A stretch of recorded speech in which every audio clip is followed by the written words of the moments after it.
എല്ലാവർക്കും എൻ്റെ നമസ്കാരം. ഈ വീഡിയോയിൽ ഇറിറ്റബിൾ ബവൽ സിൻഡ്രോം വന്നാൽ, ആൾറെഡി ഇറിറ്റബിൾ ബവൽ സിൻഡ്രോം ഉള്ളവർക്ക് അതിനെ ഫ്ലെയർ അപ്പ് ആവാതിരിക്കാൻ, അതിനെ ജനറലി മാനേജ് ചെയ്യുവാൻ എന്തൊക്കെ ചെയ്യാൻ കഴിയും എന്നുള്ള 6 ടിപ്സാണ് ഞാൻ ഈ വീഡിയോയിൽ പറയുന്നത്. ഈ ചാനൽ സബ്സ്ക്രൈബ് ചെയ്യുവാൻ മറക്കരുത്. നോട്ടിഫിക്കേഷൻ ലഭിക്കണമെന്നുണ്ടെങ്കിൽ ബെൽ ബട്ടൺ അമർത്തുവാനും മറക്കരുത്. നിങ്ങൾക്ക് എന്തെങ്കിലും സംശയമുണ്ടെങ്കിൽ കമൻറ്റ് ബോക്സിൽ എഴുതി ചോദിക്കാം. ഞാൻ ഇതിന് മറുപടി പറയാൻ സദാ സന്നദ്ധനാണ്. എന്തൊക്കെയാണ് പ്രധാനപ്പെട്ട IBS ട്രിഗർ ചെയ്യുവാനുള്ള കാരണം, IBS ഫ്ലെയർ അപ്പ് ചെയ്യുവാനുള്ള കാരണങ്ങൾ, എങ്ങനെ നമുക്ക് IBS ഫ്ലെയർ അപ്പ് പ്രിവെൻറ്റ് ചെയ്യാം? ഏറ്റവും പ്രധാനമായി വരുന്നത് മാനേജ്മെൻറ്റ് ഓഫ് മെൻ്റൽ സ്ട്രെസ് ആണ്. മാനസിക സമ്മർദ്ദമാണ് IBS ഫ്ലെയർ അപ്പ് ആവാൻ, പെട്ടെന്ന് കൂടുവാൻ ഏറ്റവും പ്രധാനപ്പെട്ട കാരണം.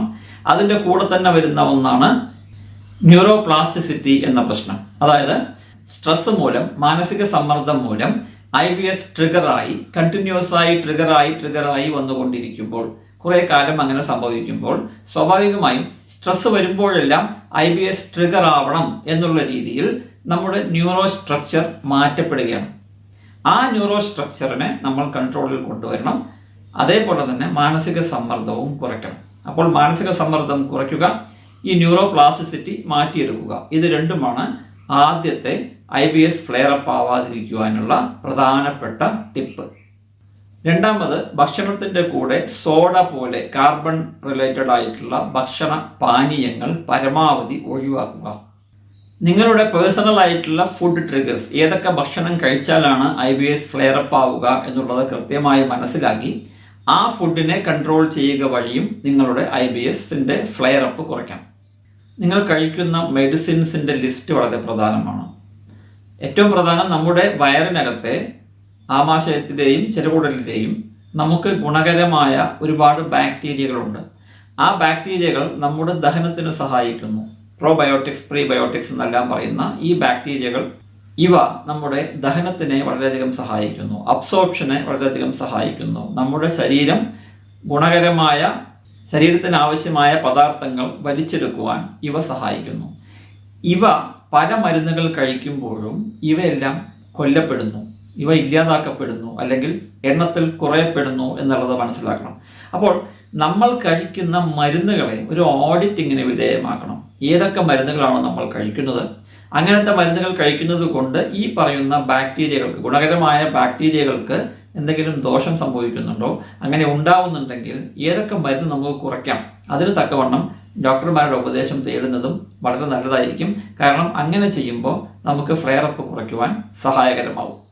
ഭക്ഷണം ഒരുപാട് കഴിക്കുന്നത് ഒഴിവാക്കുക, കുറച്ച് കഴിക്കുക.